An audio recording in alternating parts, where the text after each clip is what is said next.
जैसे करवा चौथ पे लेडीज चांद का इंतजार करती है, ऐसे इंतजार रहता है। आपके हिसाब से जो वैश्विक संकट है, घरेलू संकट में महंगाई हो जाए या फिर बेरोजगारी हो जाए या बाकी चीज़ें जो आप देखते हैं हंगर इंडेक्स में हमारा स्थान गिरा, सब चीज़ों को देखते हुए, उसके अलावा जैसा आपने बताया कि बाहर के देशों में जो हालात बन रहे हैं और जो वैश्विक मंदी की आहट है, इन सब के बीच सरकार को अगला बजट कैसा बनाना चाहिए? सबसे पहले संतोष सर, आपके हिसाब से 5 वो बड़ी बातें जो सरकार को बजट में शामिल करनी चाहिए।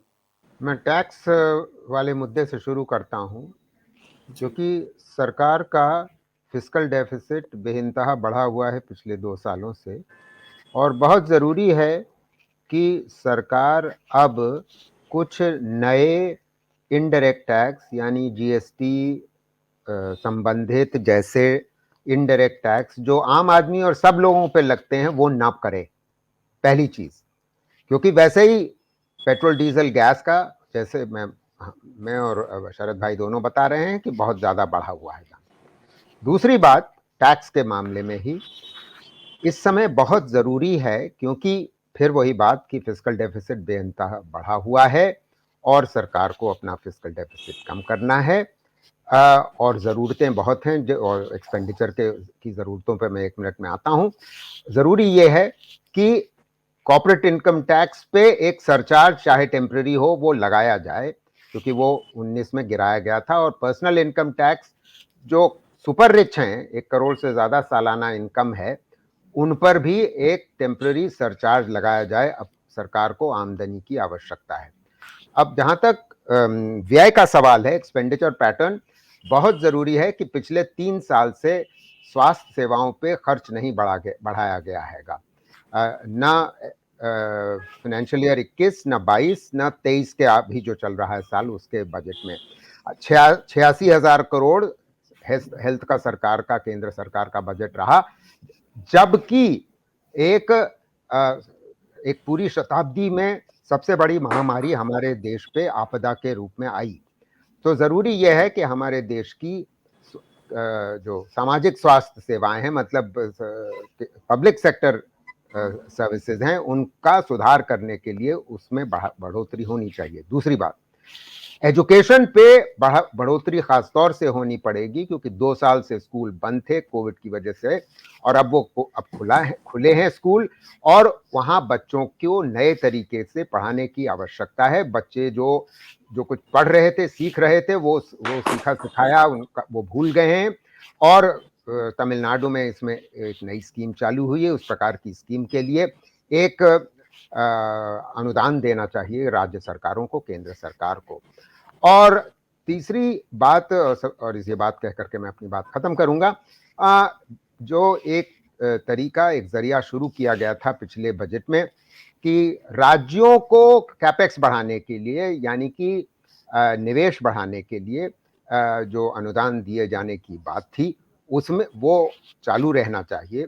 उसका कारण यह है कि अगर कैपेक्स बढ़ेगा, कैपिटल एक्सपेंडिचर बढ़ेगा, और खासतौर से वो राज्यों द्वारा बढ़ेगा, तो उसका राज्य भरपूर प्रयोग करेंगे और उससे रोजगार ज्यादा पैदा होगा।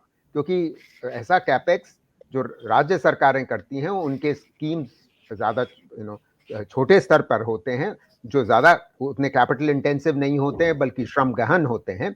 श्रम गहन होने की वजह से ऐसा कैपेक्स से रोजगार पैदा हो। शरद सर, आपसे यही सवाल, 5 बस पॉइंटर में बता दें कि 5 वो चीजें जिसको सरकार को बजट में शामिल करना ही चाहिए।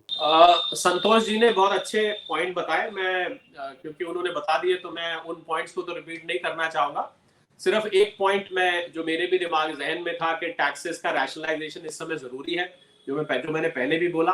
तो पहला, टैक्सेस का रैशनलाइजेशन, जिससे कि आपको आपकी कंज्यूमर डिमांड बढ़े। और जब आप बोल रहे थे तो मैं नोट भी कर रहा था। दूसरा, एग्रीकल्चर क्षेत्र को किसी तरह प्रॉफिट में लाना चाहिए, क्योंकि इस देश की 60 से 70% आबादी कृषि क्षेत्र पर प्रत्यक्ष या अप्रत्यक्ष रूप से निर्धारित है। तो मुझे लग रहा है एग्रीकल्चर को प्रॉफिट में लाना, एग्रीकल्चर इंफ्रास्ट्रक्चर बनाना, कृषि क्षेत्र के बिना कोई भी भारत में अच्छा बजट फिलहाल नहीं बन सकता, जब तक हम पूरी तरह इंडस्ट्रियल नेशन नहीं हो जाते, वगैरह वगैरह। तीसरा, मेक इन इंडिया को, मैन्युफैक्चरिंग को बहुत बड़े पुश की जरूरत है। मुझे लग रहा है PLI स्कीम जो सरकार ने अभी निकाली हुई है उससे आगे बढ़ के कुछ करने की जरूरत है, क्योंकि बहुत सारे कंपनीज दस्तक दे रही हैं भारत के दरवाजे पर। वो इंडोनेशिया, बांग्लादेश, वियतनाम ऐसी जगहों का रुख कर रही है, क्योंकि भारत में अभी उनको रेड कारपेट जो चाहिए होता है वो शायद दिखाई नहीं दे रहा। लेबर रिफॉर्म्स, लैंड रिफॉर्म्स, बहुत सारे कारणों से, मैं उसमें नहीं जाता। तो मेक इन इंडिया को बहुत बड़ा पुश देने की जरूरत है। चौथा, हमारी जो आयात पर डिपेंडेंस है, इंपोर्ट पर डिपेंडेंस, उस डिपेंडेंस को किसी तरह कम करना पड़ा होगा, क्योंकि डॉलर के बढ़ते रेट को देखते आपका फॉरेन एक्सचेंज रिजर्व गिर रहा है और ये भी एक महंगाई का कारण बन रहा है। और ये बहुत अच्छा कंट्री की हेल्थ के लिए नहीं है कि आपकी इंपोर्ट पर, आयात पर इतनी ज्यादा निर्भरता है। तो मुझे लग रहा है जो आत्मनिर्भर अभियान जिसका नारा दिया गया था कोविड में, उसको जमीनी तौर पर सच करने का वक्त आ चुका है। अब अगर विलंब होता है तो आपका ये ट्रेड डेफिसिट हम देख रहे हैं कि इंपोर्ट हमारा लगातार बढ़ रहा है, जिसकी वजह से रुपए में। ये चौथा। और पांचवा और आखिरी मैं बोलना चाहूंगा स्किल डेवलपमेंट। कि स्किल डेवलपमेंट, बहुत सारी कंपनीज ऐसी हैं, दर्जनों कंपनीज को मैं जानता हूं जो बोलती हैं कि हमें अपने लिए ट्रेंड मैन पावर नहीं मिलती है। ये पहले वाले पॉइंट से ही रिलेटेड है कि अगर आप विदेशी कंपनियों को लाना चाहते हैं तो स्किल डेवलप, जो संतोष जी ने कहा उससे मैं उसमें जोड़ रहा हूं ये, क्योंकि उन्होंने एजुकेशन की बात करी। तो मैं एजुकेशन से आगे चल के स्किल डेवलपमेंट पे आ जाता हूं कि अगर स्किल नहीं होगी तो कंपनीज कंप्लेन करती हैं, we fit round pegs in square holes, कि हमें साहब जो चाहिए होता है मैन पावर वो नहीं मिलती है। और अगर हम इन विदेशी कंपनियों को बुलाना चाहते हैं तो हमारी तैयारी उनके लिए पूरी होनी चाहिए। ये 5 चीजें मुझे लग रहा है, और जो संतोष जी ने बताई, अगर आप 10 मिला लें तो करीब करीब पूरा बजट ही तैयार हो जाता है।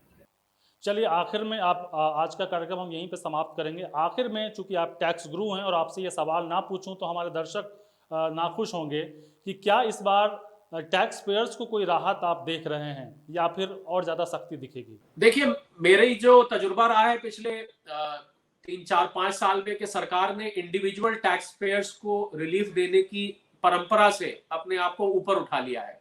सही है, गलत है, ये एक अलग बात है, पर अब सरकार, मुझे लग रहा है इंडिविजुअल टैक्स पेयर्स को हर बार इंतजार रहता है। जैसे करवा चौथ पे लेडीज चांद का इंतजार करती हैं, ऐसे इंतजार रहता है, पर वो होता नहीं है। तो मुझे नहीं लग रहा कि आम कॉमन टैक्स पेयर को कोई बहुत ज्यादा रेट में फेरबदल, सरकार पहले कह चुकी है हम एग्जेम्पशन हटाना चाहते हैं, तो एग्जेम्पशन, मुझे नहीं लग रहा कि कोई एग्जेम्पशन नहीं लाई जाएगी। कोई कम हो जाए तो अलग बात है। तो मुझे लग रहा है कि अब इंडिविजुअल टैक्स पेयर्स को रिलीफ देने का अभी बजट में टाइम है। अभी हम अक्टूबर में हैं, बजट फरवरी में आना है। इसमें और फरवरी के बीच में कोई मानसिकता में चमत्कार हो जाए तो बात अलग है। बाकी फिलहाल मुझे कोई बहुत बड़ा ऐसे रिलीफ आम टैक्स पेयर को आता हुआ नहीं दिख रहा है। मुझे बहुत भारी दिल से, अपने दिल पे पत्थर रख के ये बात कहनी पड़ रही है। चलिए, आप दोनों हमारे साथ कार्यक्रम में जुड़े, इसके लिए बहुत बहुत धन्यवाद। नमस्कार।